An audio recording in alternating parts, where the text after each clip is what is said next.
Please check out our sponsors NordVPN for the best in online security. It's the best VPN on the market, and you can try it risk-free now with a 30-day money-back guarantee by visiting nordvpn.com/heart and hand. That's nordvpn.com/heart and hand, and it's risk-free with a 30-day money-back guarantee.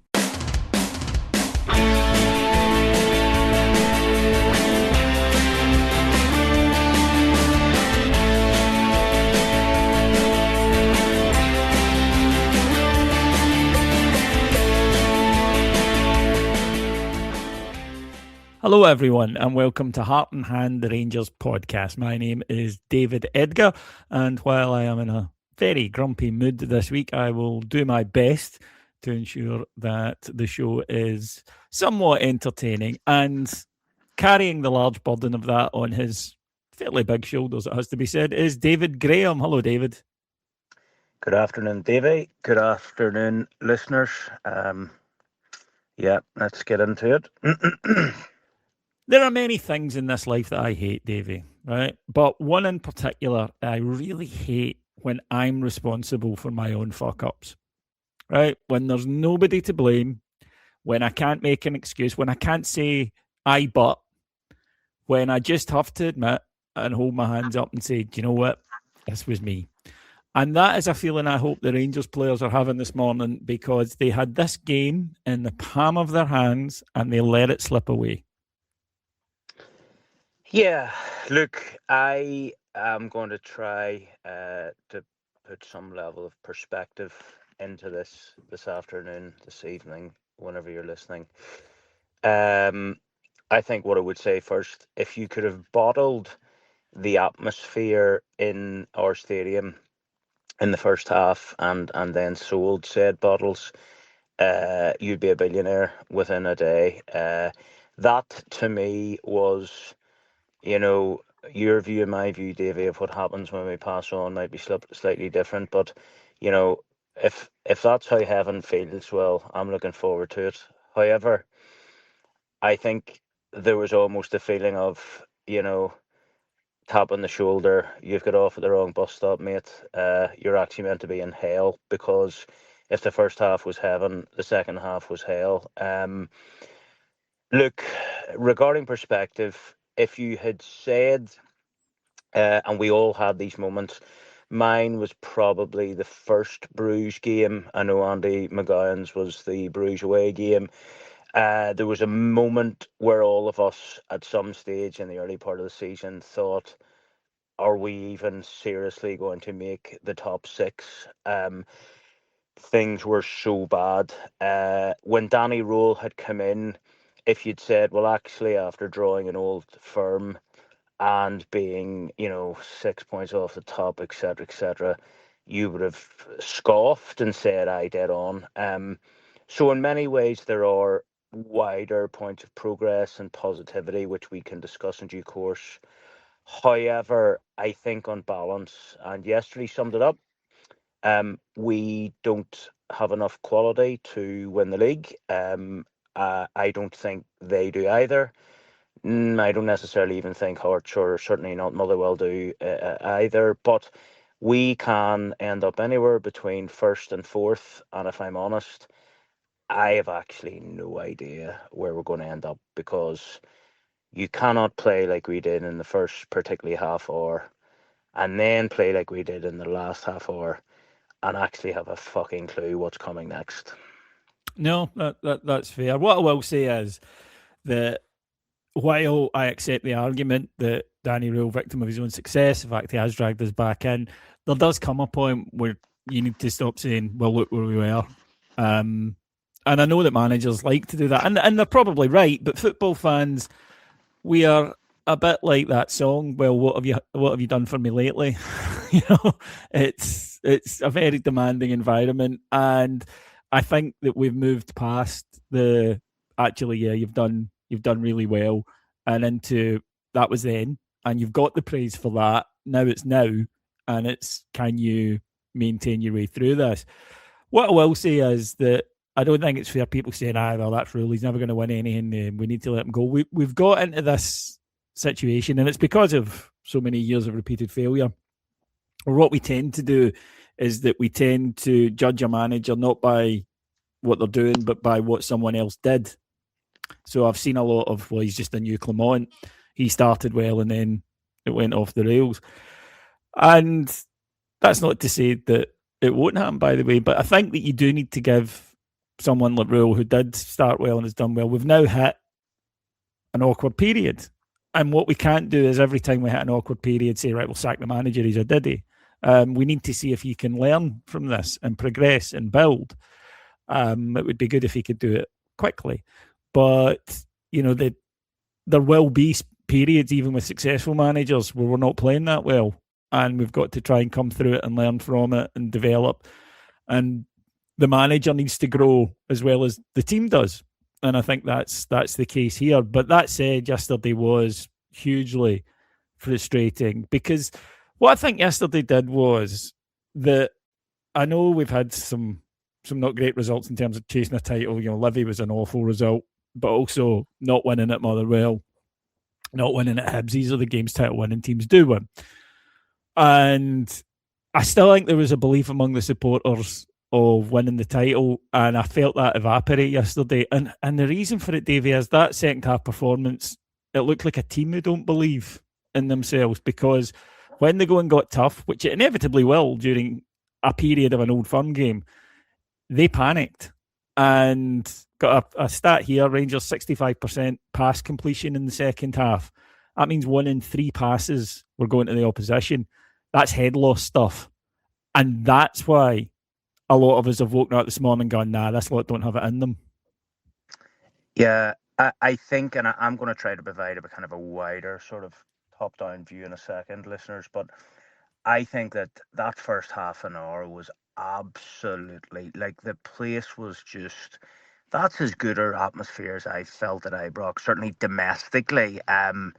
You're going back to kind of, do you remember when we went 3-0 up against them during administration, and the place was just like, we're going to have a party here, and obviously it ended up 3-2, but like, the atmosphere, particularly given the Tremedi's goal, the first goal, etc., was unbelievable. But after about the first 5 minutes of the second half, you could almost feel collectively like the entire, because I was in the Copeland, and you could even sort of in and around like the ultras, there was just a sense of like everybody, just trepidation is the word.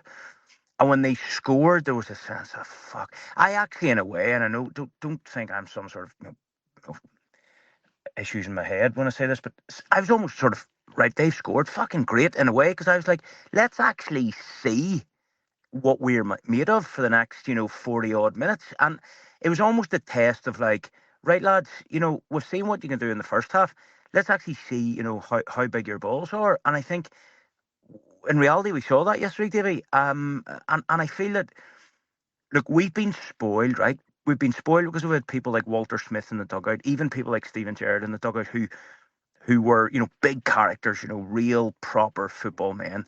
We've especially been spoiled when we've had people like Stephen Davis, in both spells, who could walk an Old Firm, could literally run an Old Firm without breaking sweat.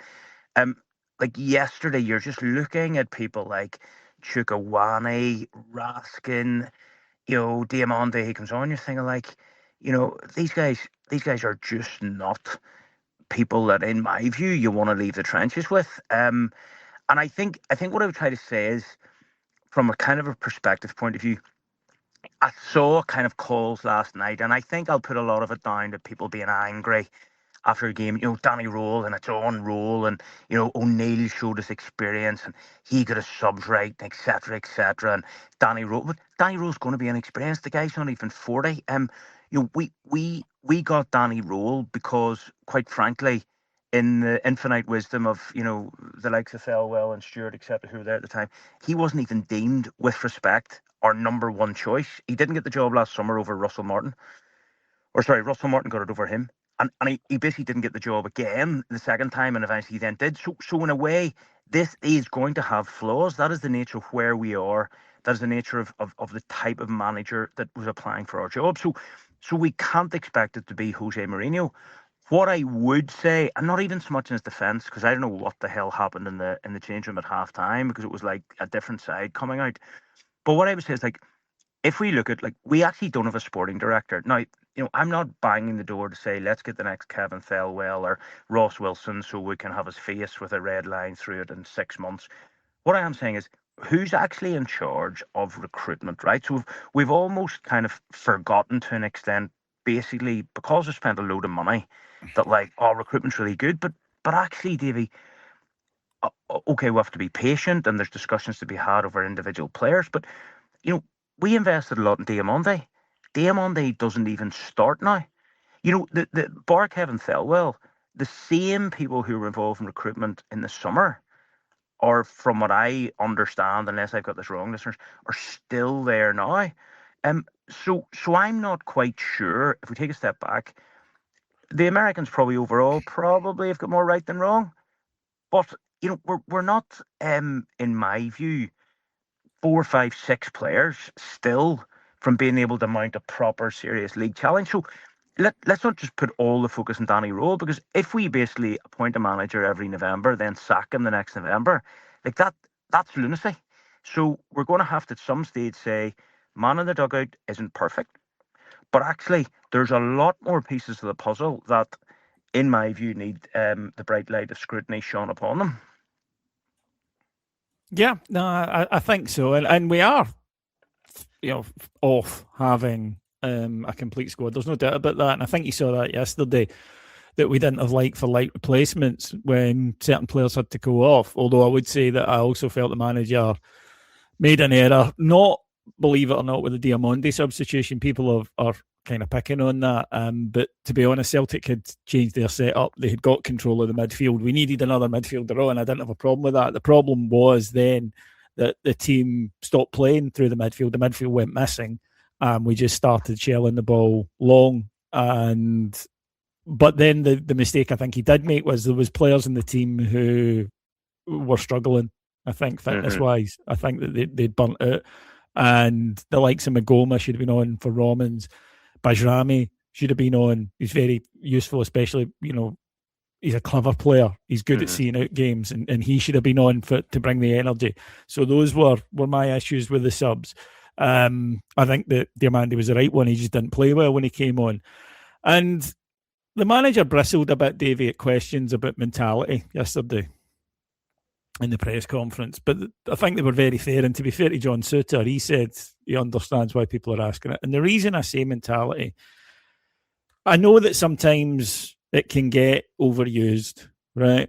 Football is fine margins and whatnot, but mentality is something that you can see. And we've spoken before about a lack of leadership in this Rangers team. And yesterday, unfortunately, highlighted it for me, because in the second half, Celtic start to come at us a little bit. And we panic. That's what happened. But 2-0 up, they panicked. And it's why when your leaders, I look at the leaders in the team, Butland, great shot stopper, but in terms of leadership, it's his decision to start kicking it long, right? Suter. And kick it badly long, by the way. You can, exactly, kick it wrong, but long and badly. Suter, I mean, watch the game back. In fact, you don't need to a lot because you'll have seen it yesterday. His head goes to mince in the second half. You absolutely see it. And he starts, because Suter's one of these players that when he's lost, you can tell, because he starts darting about, he's in the wrong places, he's making bad decisions, he's going for balls that aren't there. That's your captain. And he's doing that yesterday, which spreads panic throughout the team. There's a lot of younger guys in the team, or newer guys in terms of lack of experience of these games. And you need the people that have got the experience to be the ones that say, right, put your foot in the ball. Raskin is now one of our experienced players, one of our senior players, maybe not in age, but in terms of amount of games played and whatnot, somebody that you look to. He's the same as Suter. He goes completely missing and he starts charging about like a dog after a crisp poke. And that sense of panic then spreads throughout the team. We then, so many errors. What we start doing is, as I say, we start kicking it long. We're not winning any balls anymore. So they're coming back instantly. So you're just returning possession. So the midfield has dropped off 20 yards, which means there's a huge space for Celtic to pick the ball up and operate in and start attacking you from. And then the defence is dropping back because the midfield's dropping back. And by the end, we're right back on top of the goalkeeper inviting pressure, which we've already shown this season we're not good at dealing with. So I think that leadership is a thing. Leadership is a thing in a game like yesterday where you have a player who either gets on the ball and starts saying, let's keep the ball, let's pass the ball, even if it's just, safe possession for a bit, let's take the sting out of the game. You need someone who can either do that or can get the others in the team to do that. We didn't. And what we had yesterday was, by the end, pretty much full-blown panic and holding on and trying to see if we could see the game out. And as I say, recent history tells us that we can't. And look, what I have to say is, like, Tur Romans in the first half is, like, I loved him. Brilliant. And he's blown a gasket, as has Chukwueze, as has Nadiri.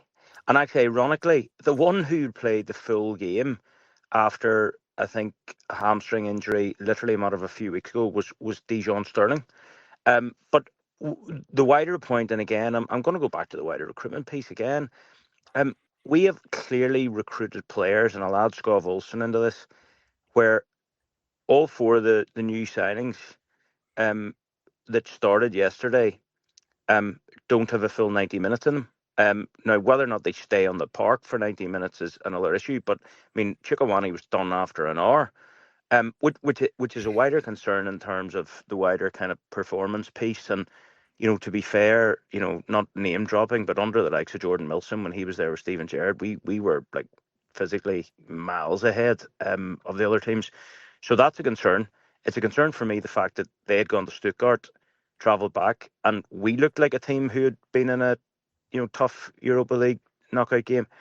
But the wider piece is, so you're signing players that are going to take time to get up to speed, which is fine, but it also gives us perspective as fans, where you've got to basically realise, listen, guys, we can't consider being genuine title contenders if we've essentially signed players who we know are going to take time to come up to speed. And the second point, you go back to it, you're right regarding leadership. Like, I don't think anyone, including John Suter, when he signed 2022 now, or what's that, 3-4 years ago? I don't think anyone thought, like, there's a future Rangers captain. And that's not a disrespect to John in any way, but I just think that was probably never his role. So actually what my wider, I suppose, concern is around the recruitment. Well, we've got, in my view, whether you want to call it a mentality problem, an experience under pressure problem, old school, bit of sort of balls problem. We, from what I see, haven't signed anyone to solve said problem. We have had that for a significant length of time. So that would suggest we still have a lot of work to do in the summer if this time next year we are having a conversation that we are serious title contenders, because if we continue in this vein, we're going to have more second half yesterdays than first half yesterdays. Yeah, I mean, look, I've seen a few people getting absolutely annihilated for saying, but clearly Rangers have improved as a side this year, right? And I think the signings that have come in have been decent and will improve again, hopefully, in the summer. The problem is we haven't improved enough. And some of the now, it seems like years problems are still being there. You're going back a lot to recruitment. I'm going to leadership because, as I say, I see the same guys in these matches doing the same things, and I just think, well, it's not going to change, because when people come in and you're telling them these are the senior guys, these are the guys you look to, then they're going to ape those habits. And I think that we've seen that consistently now for a number of seasons. And I think you've had players in there who, when push comes to shove, they do not deliver. And Raskin and Suter are two prime examples of that. Both of their qualities. I'm not arguing with anyone about that. Just if anyone wants to say, well, they're good at this and they're good at that. But in the absolute cauldron yesterday, when we were up against it, and by the way, we were slightly up against it. We're 2-0 up, right? Celtic have just got more of the ball. This is not a terrible set. We're not down to 9 men or something, right? We're slightly up against it. We fold. And we stop playing our game. We start reacting to their game. And that's something that we've seen far too often from this Rangers team. We saw it at Motherwell a few weeks ago. Got off to a great start, playing well, and just completely drop off. And the intensity goes. And the thing is about this Rangers team, Davey, is it doesn't lose many games. It doesn't domestically, but it doesn't win enough. And that's for me because they're not useless or by any stretch of the imagination, but they just fall short. And then you need to look at, as I say, well, why are they just falling short? And there are a lot of reasons, but one I do want to pick on at the moment is the defence, because we're losing 2 goals a game in the last 3 games, 7 goals in the last 4 league matches. You ain't winning a title if you do that. The fact of the matter is 2 goals should have been enough yesterday. 2 goals should have been enough at Livingston. And if you're conceding this amount of goals and needing to score 3 to win a game, you are up against it. And I have to say that, in my opinion, a large part of that has been since Suter came back in after his last injury. He has looked, as I say, nervy. He's looked panicky. He's making bad decisions. He's getting caught under the ball a lot. And I think when you look at all the goals that we're conceding, he's often one of the main offenders. The manager clearly loves him, but I think he's an issue. I think what I'd say is, and this isn't necessarily in defence of John Suter, but I think when you go through, let's not go through every goal.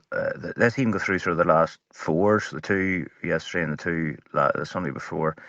And I think you're right. There's been an involvement or a mistake at some capacity. His fingerprints. They are. However, what I'm saying, to provide a bit of balance, is we are sloppy further up the pitch, and Suter's not blessed with pace. So what I think is there are some situations, and you could see it yesterday as well, where he's been caught. The free kick against Livingston in the first half last week, etc., where he's caught almost as sort of that covering defender, which I don't think his speed is designed, or his body is designed to cover. And that's not making excuses for him, but I think that again it comes down to our inability to make the ball stick in the middle of the park. And again, part of that comes down technically, yes, but another part of that for me comes down to just a little bit of a lack of desire. And even yesterday, when like Diamande come on, there was once in particular where McGregor just sort of like glided past him with a ball, and you're thinking like a lot of it, cliche or whatever, but what happens in the final third is dictated probably by the other third, and I think that is part of the wider problem here. Is there's just not a spine in the team, there's not a steel in the team, and I think look,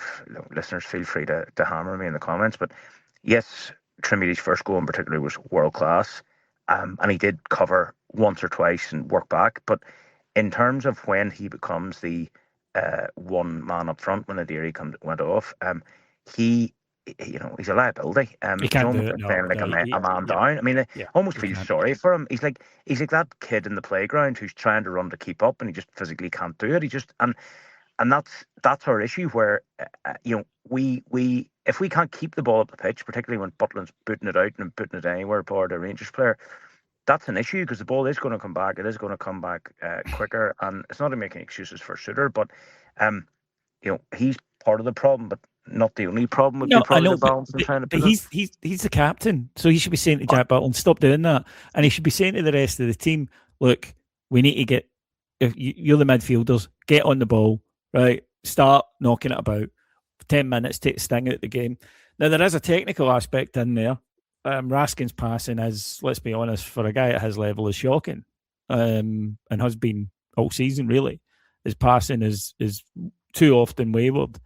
And I do think, therefore, that they don't have the confidence in the midfielders to be able to do that, which is clearly why Butland's doing it. If he feels if he's throwing the ball out, Rangers are going to retain possession, then he's going to throw the ball out. He's kicking it because he doesn't think the midfield can retain possession. And to be fair, yesterday the midfield didn't look like they thought they could either. As you may know, we are sponsored by the Rangers Youth Development Company, and they are Heart and Hand's main sponsor, and we're absolutely delighted about that. They've got a range of products on offer, and all the profit goes to the Rangers Academy. They've confirmed another donation of £300,000 recently, and have now provided more than £12.5 million to the club's youth programme. They can only do it with your support, though. One of their most successful products is Rangers Bricks. Buy now and you'll receive a certificate with brick placement to follow later in the year. To get one, visit www.rydc.co.uk. That's www.rydc.co.uk. You'll get full details there, and you can also, if you go to the show description, you'll get the link in there, and you can go and order a Rangers brick. I've got one, and it's great. Every time I go to Ibrox, I go and see it. So you can do it. You can make yourself a piece of Ibrox forever and support Rangers youth development.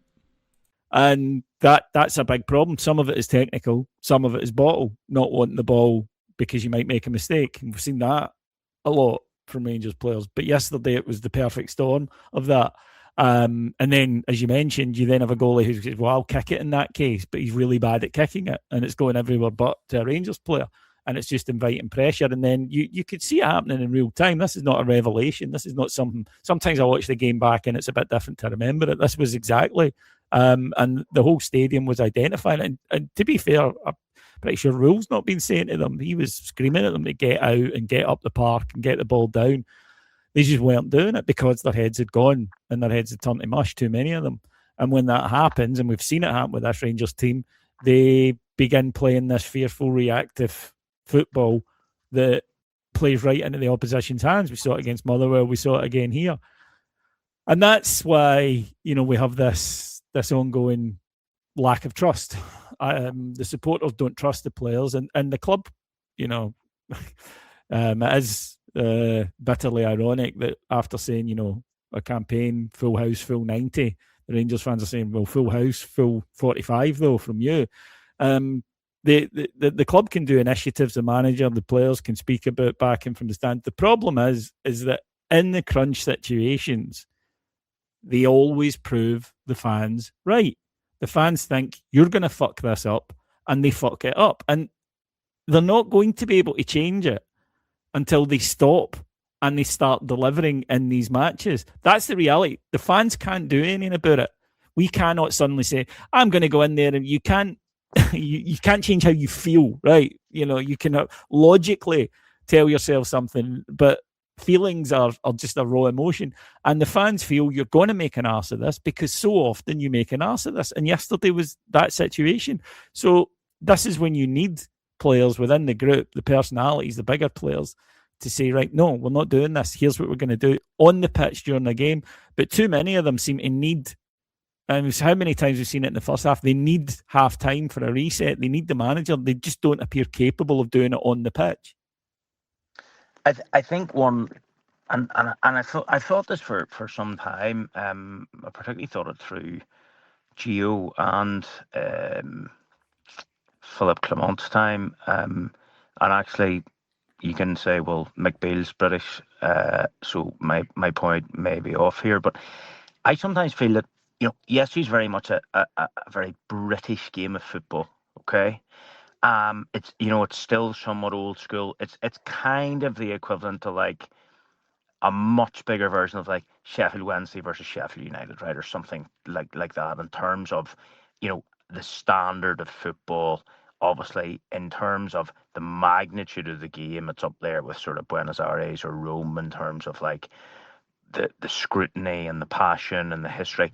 But the point I would make is that sometimes when you look at our side, and don't get me wrong, listen, whether you want to say Lorenzo Amoruso, George Alberts, there's been many non-British players who have been fantastic within all firms. But what I would say is that yesterday it feels to me, or felt to me, that you were missing people with a sort of mentality of having played British football. And I mean people like Scott Orfield, people like Stephen Davis, people who have the ability to kind of, that yesterday wasn't alien to them, if that makes sense. And it felt to me yesterday But Davey, it shouldn't be alien to Suter. It shouldn't be alien to Raskin. Play plenty of these games.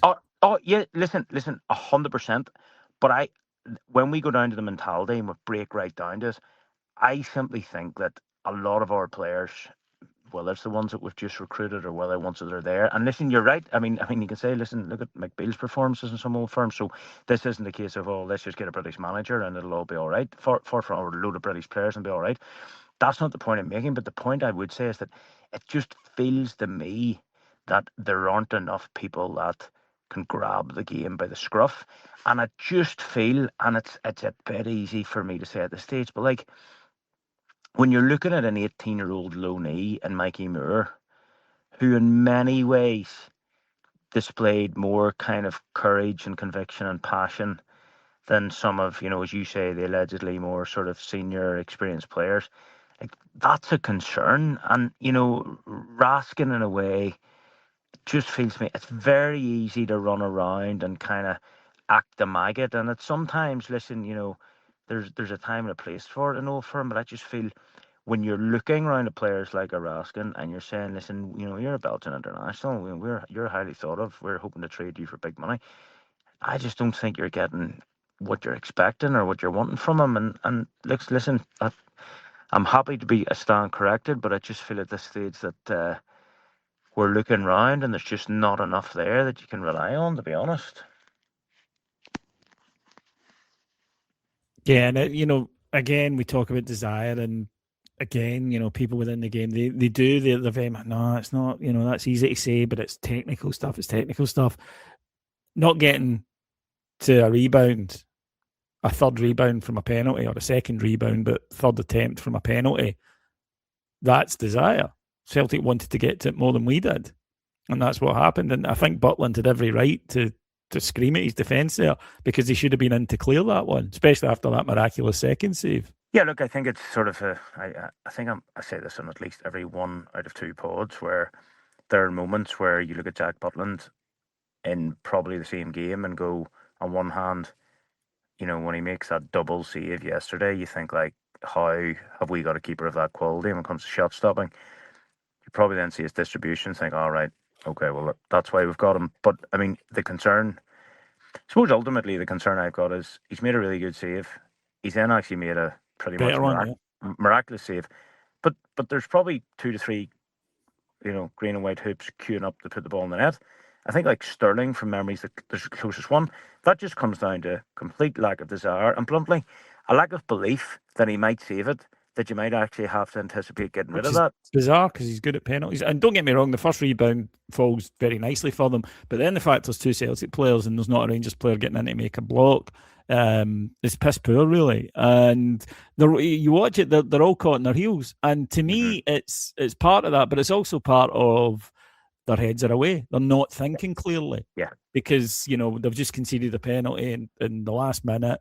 And instead of being, right, okay, this is what we're going to do, they're not thinking, so they're slow to react. And to me, again, sorry to bang on about it, but this is, football's played with the feet and the head, and we weren't in the right spot yesterday to go and to do anything about it. Our listener Ryan had a good point, Davey. Poor Yusuf Chermiti, he says he's joined Peter Lovenkrands in the club of scoring a worldie nobody will talk about because we didn't win the game. What a goal it was from him. But equally, and it's going to sound odd, he got 2 goals. His second goal was brilliant as well. The touch to take the ball off Arajo and then to slip it out. It's absolutely magnificent finish. He needs to do it in more than just games against Celtic and Hearts, though. Ali McCoy said something similar today on his radio show. He said that you get the winner and make it 2-1 at Motherwell. You get the winner against Livingston. You don't disappear in these games if you're a Rangers number 9. And it's a fair point. Yeah, he's almost the kind of polar opposite of a Chris Boyd, who scored for fun against like pretty much everyone, but Walter didn't trust him in an Old Firm. And like in a way, Chermiti to me kind of epitomises almost what is wrong with modern day professional footballers, where he is clearly like, an extremely talented footballer who can score some fantastic goals, who will probably end up, I was going to say it in Everton because that's where he was at, but he'll probably end up at a bottom half Prem side, or maybe even like, I don't know, Benfica, whatever, Portuguese. And you look back, oh yeah, like he is a really good player, but also you're almost in that situation where we can't afford to pay, or at least I think with our model, it is a high risk to pay for moments they got in the first half, which quite frankly is one of the best goals I have seen live anywhere in the world. No, it was in the amazing. stadium. It was like it was actually that is unbelievable. But I think, and like this is such a stupid thing to say, and I wasn't the only one saying it on the way to the ground yesterday. Bar 2 goals, particularly one which is world class, he doesn't contribute very much else, and that in itself, we can't carry something like that, especially in a game like yesterday. But it also epitomises the issue where either the manager doesn't trust players to bring them on, or they're maybe not good enough to bring on, or whatever the case may be. But like in my view, we didn't use enough subs for whatever reason. And I just don't think, if I'm honest, we can look at Yusuf Tremidi as our number one striker and say he's the guy that can win us the league. No, absolutely not. And the too many crucial games where he has gone missing. He's turned up in the big ones, no doubt about it. But there's too many where he hasn't. And you're absolutely right. I don't think the manager trusts the squad players. I think yesterday that 1-11 that started is a good 1-11, right? But we don't have like for like. So when Nadiri comes off, we don't have somebody who can come in and do what he does. But the nearest option would be Miovski, who the manager just, as you say, just clearly doesn't trust in those situations, and that is what it comes down to. That he's got players that he would rather stick with guys that are gassing than put them on, and we paid for it yesterday, and it is a day where the management and the players need to go and look at themselves. The only thing I would say is with some of the players, they've had ample opportunity to go and have a look at themselves, and they never come back differently. They continue to do this. So for them, it's a case of thanks but no thanks, lads, and you get rid, because otherwise, it's the old Einstein quote: you'll just keep doing the same things, you'll get the same results, and that's what Rangers have been doing for a number of seasons, and we've been getting the same results. And it is very frustrating because for 45 minutes they were great, they were all over them, but you then, if you're going to do that and you can only do it for 50 minutes, then you've got to have that plan B, which is right. And when this happens, I'm going to change these players, and it didn't happen. As I say, I'm not one that is a great believer in that. Right, that means Rule's had a tricky spell, so we need to get rid. I do understand that, and it is not unique to Rangers, Davey. It's everywhere now. As soon as a manager hits a bad spell, sack him, get someone else in. And I understand it, but I do think he's shown enough to suggest that he can grow within the job and get better at it. But it doesn't mean he doesn't make mistakes. He got the team wrong at Motherwell. He absolutely did. He got the subs wrong at Motherwell. You're hoping that he learns from these errors and becomes a better manager for us out of it. But it's still painful to witness it in real time.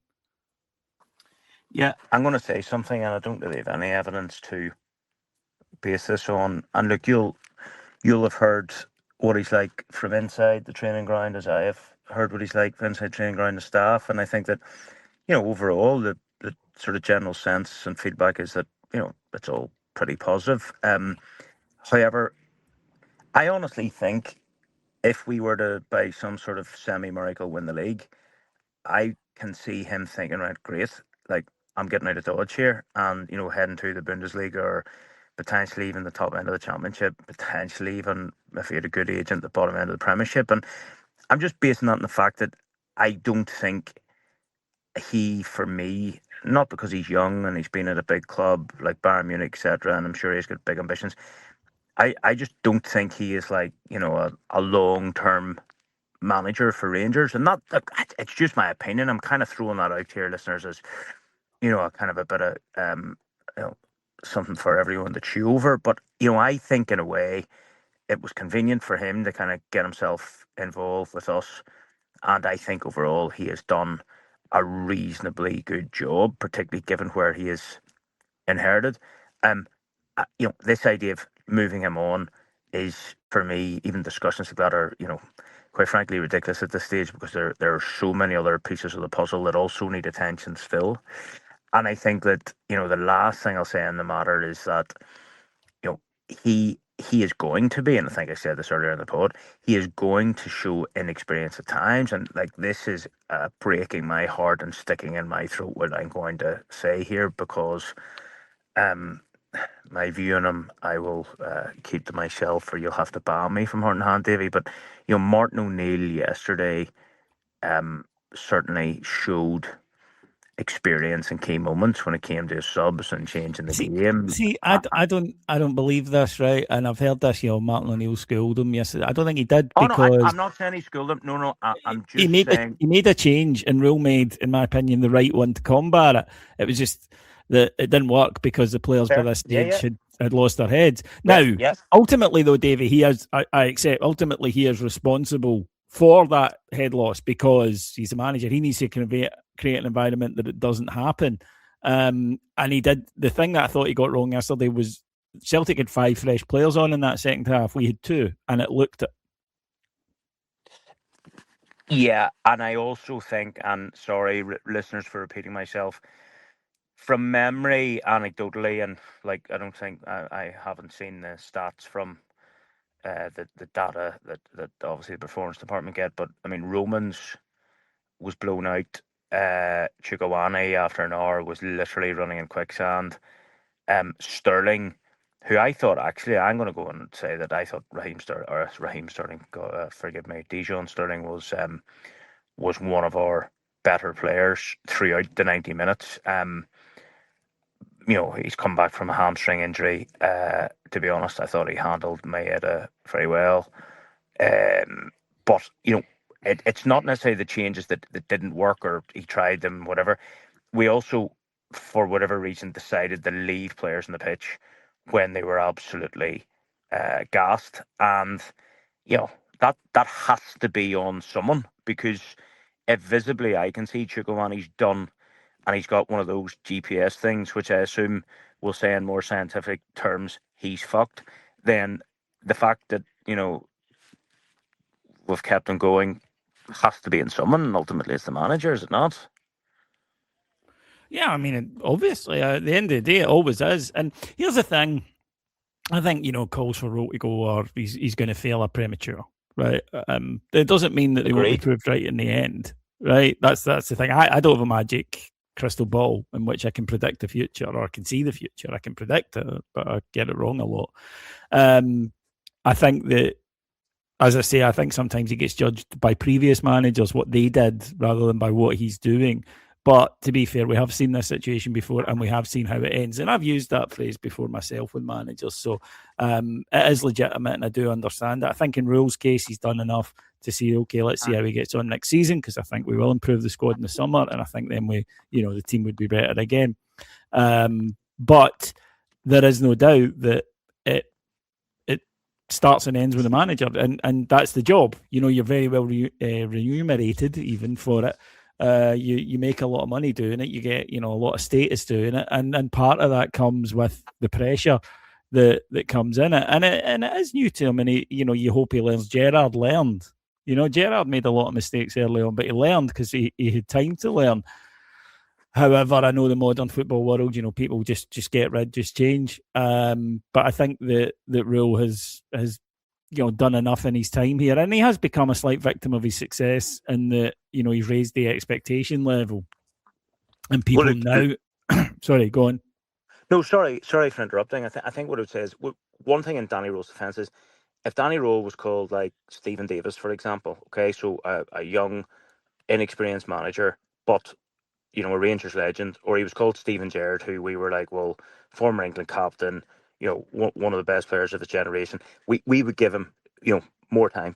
Danny Rowe's come through the coaching system, hasn't played at a high level, so therefore he doesn't carry that kudos. That's life. That's where we're at. So ultimately, the only thing I would say is, what I still feel we haven't quite got yet is, it was very obvious quickly under the likes of Steven Gerrard that there was a clear identity, right? And I know that's a kind of a, what's the word? It's a bit of a cliche and it's a bit kind of modern and, but it's almost, yes, see, like, we are a team that clearly have been recruited for kind of direct running power. And you can see that even with the naked eye, the type of players we've signed, the Romans, the Chukwuezes, people like that. But, if you have a 65% pass rating, it doesn't matter how big and strong you are. It doesn't matter, ultimately. So that has to come down to someone. And I still think and maintain that I'm not quite sure what Danny Rowe's, identity is, that he's really stamped his authority in that squad yet. And again, I'm just trying to provide balance. Let me say, for the record, anyone talking, as I said before, moving Danny Role on now or any time in the future, that's for the birds. But in the same sentence, it is fair to have legitimate questions and concerns over Danny Role, without actually saying, but also let's sign him. You can almost extend hold two views here. Oh yeah, I mean, look, it's perfectly valid to say he made mistakes here.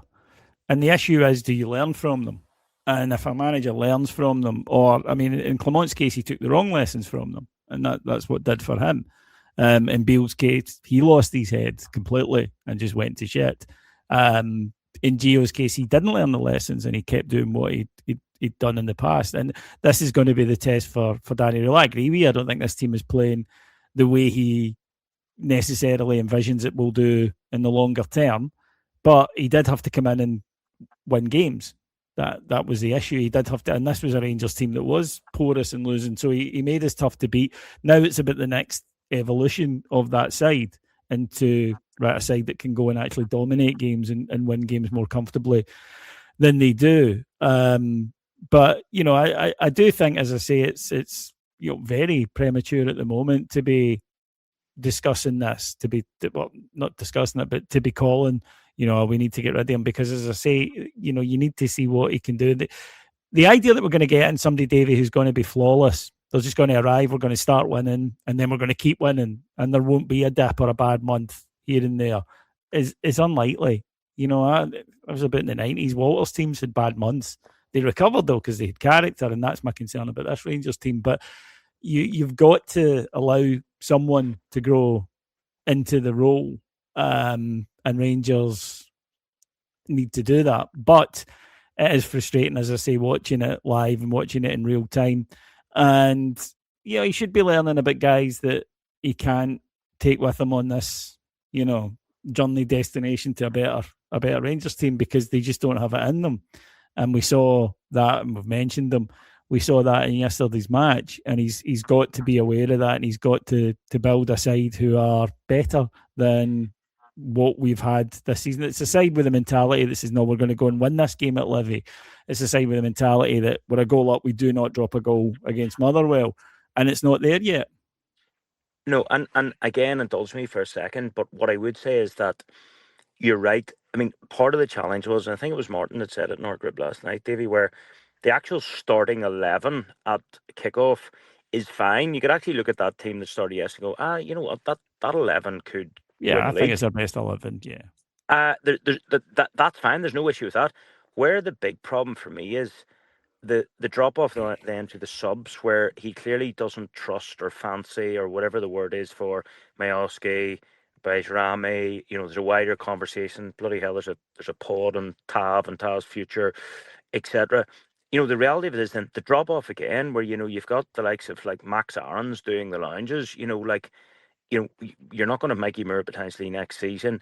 There are significant. The fact of actually you're almost going, did we miss Connor Barron yesterday? Like, with respect, like, no, that's, we did. And that, but with respect to Connor Barron, that's kind of highlighting where we are in terms of like quality, if that is fair to say. And I think, again, it comes back to, regardless of if it's Jose Mourinho or Bill Struth in the dugout, we are still significantly half a dozen significant signings to be able to bolster the bench and genuinely push the starting 11.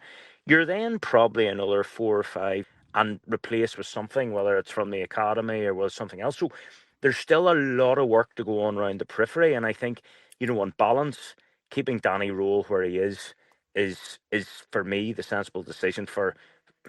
I'm about to make a contradictory point here, but for at least the next 6 months, and I don't want to then put a gun to my head and say, well, it's November and it's the annual Rangers change the manager. But for me, certainly, there's a very, very important summer coming up. If we're honest, looking at the trading model, like, is there anyone who really we can look at? I mean, I'm not convinced it's anything more than, agents briefing that Manny Fernandez is being looked at by. Big clubs, I would etc. expect there to be. I would expect in the summer more investment, and I would expect therefore Rangers to be a better team. I would expect Cavan etc. to put to allow more spending. And I would expect Rangers to start next season well. So yeah, he would be under pressure if we didn't, and it would be justified because I would expect us to do that.